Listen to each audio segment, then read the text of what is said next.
Assalamualaikum warahmatullahi wabarakatuh. Kami dari kelompok 3 ingin membuat video tentang perkembangan iptek pada kipas angin dan cara mengantisipasi dampak negatif pada kipas angin. Kipas angin merupakan salah satu benda elektronik yang dipergunakan dalam keseharian manusia. Tak hanya berperan sebagai pendingin ruangan atau pengering, kipas angin juga bisa membantu memastikan sirkulasi udara di sebuah ruangan bisa berjalan lancar. Kipas angin yang kita kenal dalam keseharian kita memiliki dua jenis, yaitu kipas angin tradisional dan kipas angin elektrik. Kipas angin tradisional tersebut dari bilah-bilah kayu atau plastik dengan menggunakan kertas atau kain beredar. Kipas jenis tersebut digunakan dengan cara manual dengan dikibas-kibaskan, sedangkan kipas angin elektrik adalah jenis kipas yang digerakkan setelah dihubungkan oleh tenaga listrik. Kipas angin elektrik termasuk ke dalam perkembangan iptek pada masa modern saat ini. Sejarah penemuan kipas angin dari masa ke masa, kipas angin sebetulnya sudah ditemukan sejak ribuan tahun silam di berbagai negara di dunia, misalnya Mesir, Yunani, Roma, hingga Tokyo. Kipas angin pada masa itu memiliki beragam fungsi. Misalnya pada temuan kipas angin pertama pada 4000 tahun lalu disebut makan Raja Tutankhamen di Mesir yang digali lagi pada tahun 1922. Kala itu, kipas angin digunakan sebagai salah satu peralatan atau perlengkapan upacara keagamaan yang sakral. Kipas angin juga bisa dianggap sebagai lambang dari kekuatan dan kejayaan sosok seorang raja. Dua buah kipas angin yang ditemukan di makam raja menggambarkan hal tersebut. Kipas yang satu memiliki gagang berlapis emas dengan bulu burung unta. Sedangkan yang satu lagi berupa kipas gagang kayu eboni berlapis emas dan dihiasi batu-batu berharga sejarah, sehingga kipas angin bambu. Hilik atau kipas bambu adalah kipas yang berbentuk kotak yang terbuat dari anyaman bambu. Konon katanya, anyaman merupakan salah satu seni tradisi tertua di Indonesia. Mulanya, kegiatan itu ditiru dari cara seekor burung yang menjalani ranting-ranting menjadi suatu bentuk yang kuat. Kesenian yang diakui milik masyarakat Melayu ini sudah ada sejak masa lalu lampau, mempunyai pegangan yang terbuat dari batang bambu yang dijepitkan dan diikat pada anyaman. Hilik atau kipas bambu dipakai untuk mendinginkan nasi panas yang baru diambil dari asupan atau alat kukusan. Selain itu, bisa juga dipakai untuk mengipasi bara arang bagi tukang sate.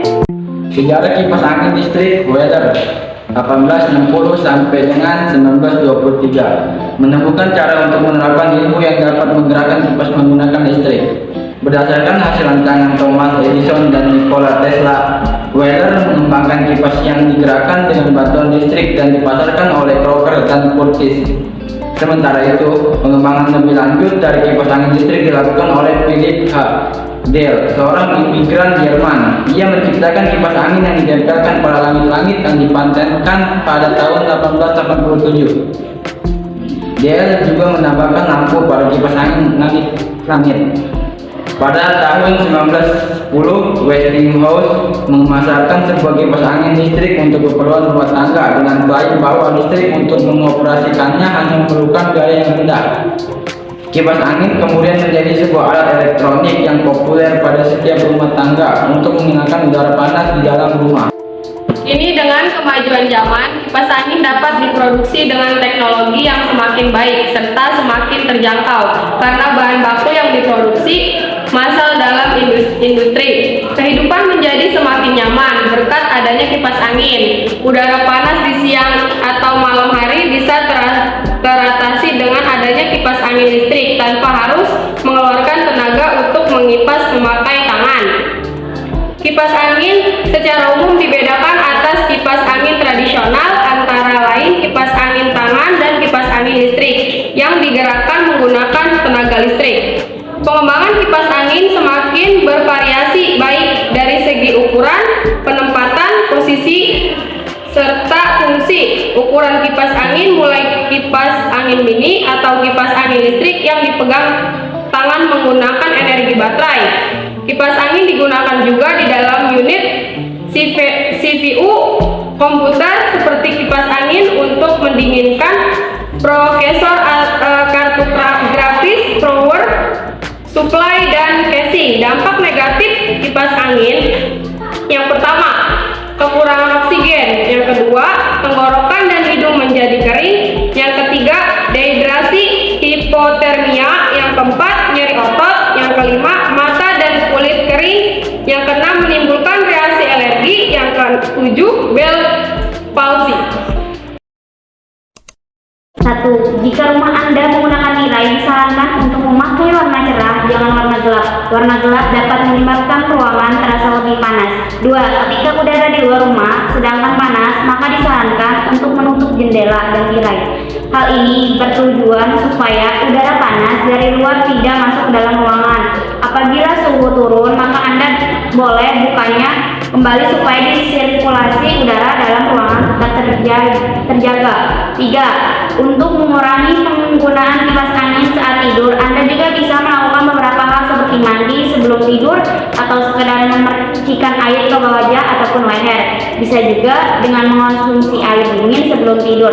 4. Pastikan kipas angin yang Anda gunakan rutin dibersihkan untuk menjaga kesehatan. Demikian informasi 7 dampak negatif dari kipas angin.